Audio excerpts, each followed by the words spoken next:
heal, know the heel. You all must have heard this quote at least for once, and whenever you have heard it, the first thought that came to your mind would be of Rowlatt Act. So how this quote became synonymous with our Rowlatt Act of our pre-independent India, and how is it connected to our infamous Jallianwala Bagh massacre? Today, I am going to explain all of this to you in detail. First, I would like to ask all of you, just to look at this picture for once. This picture, what do you think? What does it convey of Rowlatt Act? So let me guess. Bloodshed, violence, protests maybe, and things like that. And if you all are thinking in that manner, then you are in the correct path.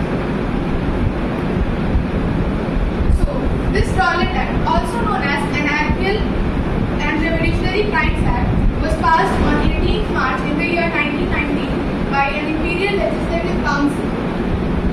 This act was passed to increase the grip of the British administration over the Indian common folk. Many nationalists and many leaders were imprisoned and even lost their lives again to oppose this law.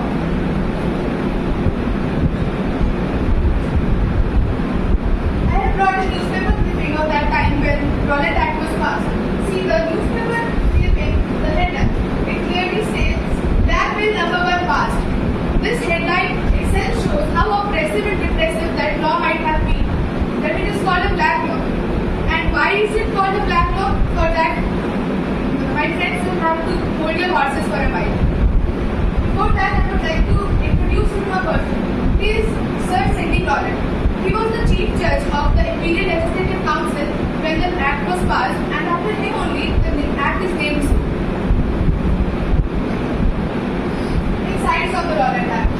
This law had been hurriedly passed through the Imperial Legislative Council despite many oppositions by the Indian masses. It gave the government enormous power to repress political activities and detain political prisoners without trial for 2 years. And it also placed severe restrictions on the freedom of press. So this itself shows why, this is the answer to the question why is it called a black law. Imagine the situation. Today, when we live in a democratic country where we are ruled by, we are governed actually by the people selected by us, we will not accept such behavior by them also. And imagine that at that time they were being controlled by people who were not even Indians, who did not have any right over us, but they were trying to control us. They were trying to curtail our freedom. How sad the situation was. Mahatma Gandhi, as we all know, believed in satyagrahas and non-violence. So in this case also, he wanted non-violent civil disobedience movement against these unjust laws, which would start with a hartal on 6th April.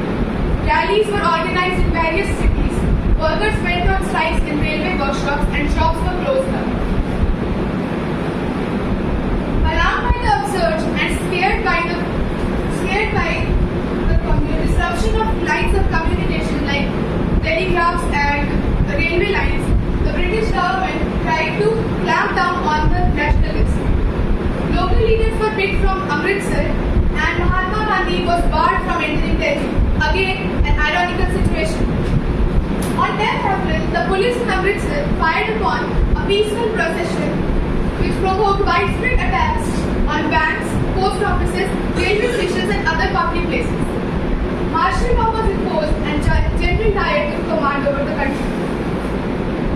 And as a result, on 13th April, the sad and very shameful Jallianwala Bagh massacre incident took place.